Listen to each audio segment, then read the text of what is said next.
Hello बच्चों। आज मैं आपको क्लास 10th जिसका सब्जेक्ट है मैथ्स, इसकी वर्कशीट नंबर 67 समझाऊंगी, जिसकी डेट है मेरे पास 14 दिसंबर 2020। आज की वर्कशीट में हम प्रोबेबिलिटी तो करेंगे, लेकिन क्वेश्चंस ऑन कॉइन, तो कॉइन्स से रिलेटेड जो क्वेश्चंस होते हैं आज हम वो समझेंगे। ठीक है, देखो यहाँ पर आपको दो फ्रेंड्स दे रखे हैं, सचिन और नमन। ठीक है, Sachin and Naman went to play video game, but to decide who will start the game they toss a coin. हुआ क्या, ये दोनों वीडियो गेम खेलना है इनको, ठीक है, लेकिन गेम कौन स्टार्ट करे, तो इसके लिए इन्होंने कॉइन को टॉस किया। अब जब इन्होंने कॉइन को टॉस किया तो या तो वो हेड आएगा या फिर टेल आएगा। ठीक है, अगर हेड आता है तो नमन स्टार्ट करेगा गेम, और अगर टेल आता है तो सचिन स्टार्ट करेगा। ठीक है, तो आपको पता चल गया कब नमन करेगा और कब सचिन करेगा। अब देखो, हेड ये रहा, टेल ये रहा।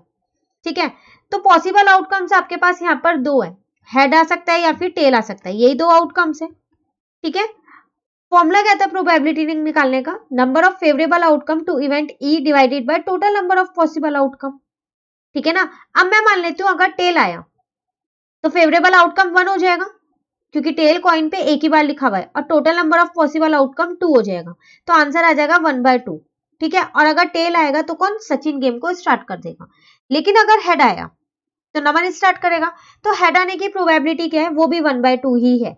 क्यों, क्योंकि जो कॉइन है, ठीक है, उस कॉइन पे हेड भी एक ही बार लिखा है और टेल भी एक बार लिखा है, तो probability of getting a tail is 1/2।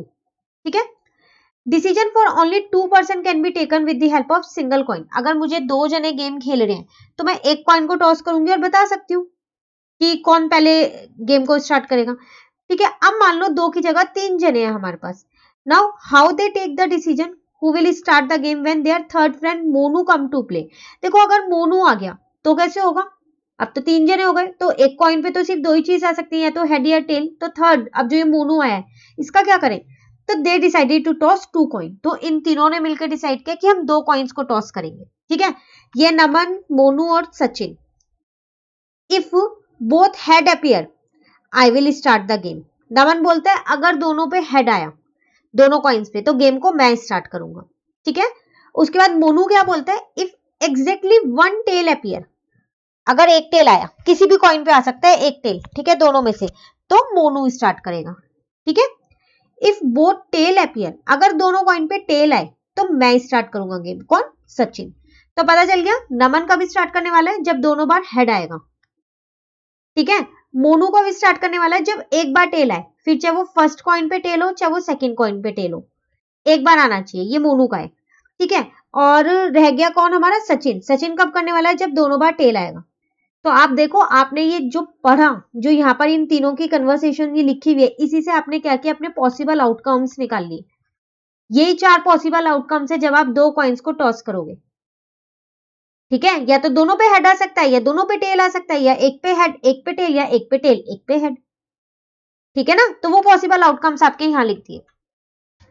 अब whose chance of winning are more, देखो प्रोबेबिलिटी का फॉर्मूला ये रहा, अगर दो हेड आए तो दो हेड आने के चांसेस क्या है, पॉसिबल आउटकम्स तो आपको पता चल गए थे कि 4 है, अभी हमने पीछे निकाले थे, तो दो बार हेड कहां पर है, एक ही बार आ सकता है, तो 1/4 इसकी आउटकम हो जाएगी, प्रोबेबिलिटी हो जाएगी, तो आ गया 1/4। अगर मैं दो टेल की बात करूं तो दो टेल भी तो एक ही बार आएंगे, तो उसकी प्रोबेबिलिटी भी 1/4 ही है। अब मैं एग्जैक्टली वन टेल की बात करूं, ठीक है, जो कि किसका था, मोनू का था, तो दो चांसेस है ना, हेड टेल और टेल हेड, तो ऊपर आएगा 2 और नीचे आएगा 4। ठीक है, तो इसकी क्या आ गई, प्रोबेबिलिटी 1/2 हो गई है। आप कट करके लिखोगे ना 2/4 को, तो 1/2 ही आएगा। ठीक है, तो total number of possible outcome with 2 coins है 4, चार आउटकम्स जो हमने पीछे निकाले थे। ठीक है ना, चलिए अब एग्जांपल देखते हैं। यहाँ कह रहा है अ coin is toss twice at random, एक कॉइन को दो बार टॉस किया, मतलब वही दो कॉइन्स को एक साथ टॉस किया, एक ही बात होती है दोनों का मतलब। ठीक है, what is the probability of getting at least one head. देखो एटलीस्ट का मतलब होता है कम से कम एक हेड तो आना ही चाहिए, अगर दो हेड भी आ जाए तो भी चल जाएगा, पर एक तो आना ही चाहिए।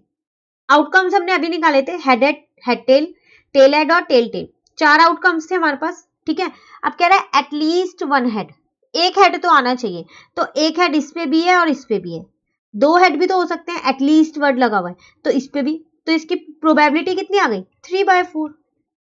ठीक है, अब कह रहे हैं the same face, same face मतलब दोनों कॉइन पे एक जैसे फेस होने चाहिए, तो दोनों फेस या तो टेल हो सकते हैं, दोनों हेड हो सकते हैं, है ना। हेड टेल तो सेम फेस नहीं है और ना he tail head same face है, तो दोनों या तो हेड हेड होंगे या टेल टेल होंगे, तो इसकी प्रोबेबिलिटी क्या हो गई 2/4। ठीक है, अब आप इसे कट कर दो तो 1/2 आपका आंसर आ गया। तो ये था आपका एग्जाम्पल नंबर 1। तो वही सारी चीजें लिखी है, पहले फॉर्मूला लिखा हुआ है आपके पास, number of outcomes having at least one head divided by total number of possible outcome, उसके बाद आपका आंसर लिख दिया यहाँ पर। सेम ऐसे ही सेकंड पार्ट में किया है। ठीक है, क्वेश्चन नंबर 2 में कह रहे हैं two coins are toss randomly 120 times and it is found that two tails appeared 60 times. कह रहा है हमने दो कॉइन्स को एक साथ टॉस किया, 120 टाइम्स तक टॉस किया, इतनी बार टॉस किया, उसमें से दो टेल टेल टेल आने की प्रोबेबिलिटी, जो टेल टेल कितनी बार आया 60 टाइम्स आया, प्रोबेबिलिटी नहीं है, ये इतने टाइम्स आया। ठीक है, एक टेल कितनी बार आया 48 बार।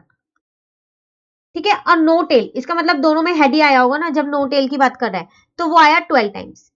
अब आपसे क्या कह रहा है, आपको किसकी प्रोबेबिलिटी निकालनी है। If two coins are tossed at random what is the probability of getting two tails. तो देखो टू टेल्स आए कितनी बार थे, 60 टाइम्स आए थे, और टोटल आपने कितनी टाइम्स को कॉइन को टॉस किया था 120 टाइम्स, तो इसकी प्रोबेबिलिटी कितनी हो जाएगी फर्स्ट वाले की, वो हो जाएगी आपकी 60/120। ठीक है ना, आप इसको कट कर दो तो ये आ गया आपका 1/2 और 0.5 आपकी प्रोबेबिलिटी आ गई। अब कह रहा है वन टेल आना चाहिए, तो वन टेल था आपके पास 48 टाइम्स आया वन टेल, तो 48 अपॉन में 120। ठीक है, अब जब आप इसको सॉल्व करोगे तो 0.40 आपका आंसर आ जाएगा डिवाइड करके। ठीक है, थर्ड वाले में कह रहा है जीरो टेल, इसका मतलब एक भी टेल नहीं आया, तो नो टेल की कितने टाइम्स था 12 टाइम्स, तो 12/120। ठीक है ना, तो ये कितना आ जाएगा 1/10, इसका मतलब 0.10। ठीक है, और लास्ट वर्कशीट में हमने एक चीज पढ़ा था, जितने भी इवेंट्स होते हैं उनका सम हमेशा 1 आना चाहिए। तो यहाँ पर मुझे 3 इवेंट्स दे रखे थे, 2 टेल का, 1 टेल का और एक भी टेल का नहीं, तो इन तीनों की प्रोबेबिलिटी का सम भी फिर 1 होना चाहिए, है ना। तो आप जरा इसको 0.5 को 0.40 को और 0.10 को प्लस कर लो, तो प्लस करने के बाद आपका 1 ही आना चाहिए। अगर 1 आ रहा है तो आपके जितने भी पार्ट्स आपने निकाले हैं ये सही है, अगर 1 नहीं आ रहा तो कोई ना कोई पार्ट में आपने मिस्टेक की। ठीक है, लिखने का तरीका सेम यही है, आपको E1 पहले बताना है कि क्या है यहाँ पर। ठीक है, E2 बताना है, E3 बताना है, उसके बाद करना है। ठीक है ना, चलिए अब करते हैं हम अपने ट्राई और सेल्फ के क्वेश्चन। तो क्वेश्चन नंबर 1 आपके पास यहाँ पर है, if a coin is tossed 500 times and the tail appears 159 times find the probability of getting a tail। कह रहा आपने एक कॉइन को टॉस किया कितने टाइम्स 500 टाइम्स, ये एक ही कॉइन को टॉस किया आपने। ठीक है, तो सबसे पहली बात मैं यहाँ पर लिख देती हूँ, तो टोटल नंबर ऑफ ट्रायल्स मेरे पास यहाँ पर आ गए 500। ठीक है ना, उसके बाद अब वो आपसे कह रहा है टेल अपीयर, तो नंबर ऑफ टाइम्स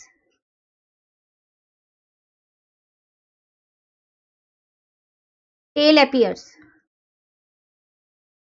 तो वो आपके हैं 159। ठीक है, प्रोबेबिलिटी आपको बतानी है गेटिंग अ टेल, तो प्रोबेबिलिटी यहाँ ब्रैकेट में लिखते हैं हम गेटिंग अ टेल। सबसे पहले मुझे फॉर्मूला लिखना पड़ेगा। ठीक है, तो पहले मैं यहां लिखूंगी नंबर ऑफ टाइम्स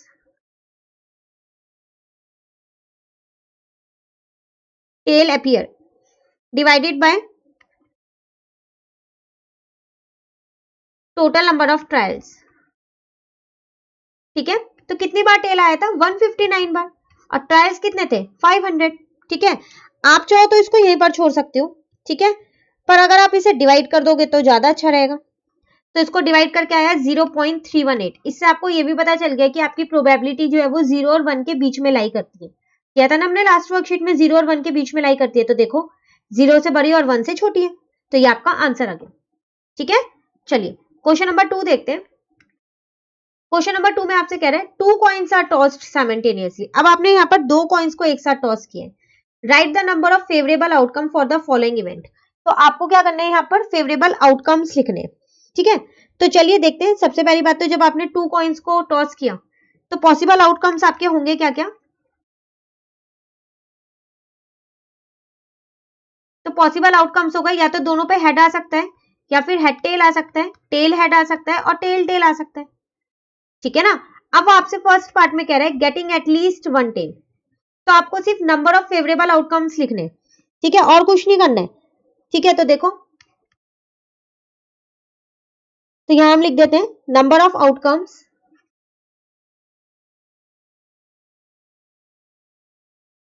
हैविंग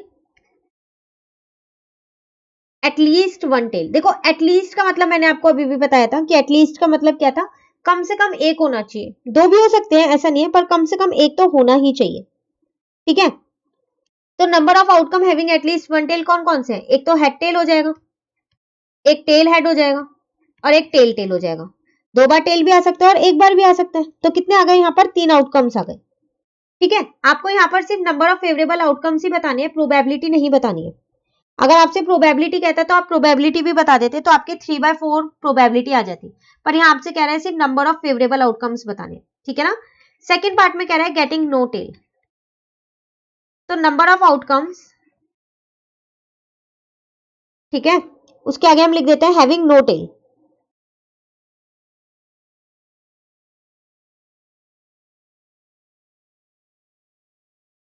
तो एक भी टेल नहीं होना चाहिए, तो इसका मतलब हेडेड होना चाहिए, तो वो आउटकम्स कितने हो गए हैं? H H.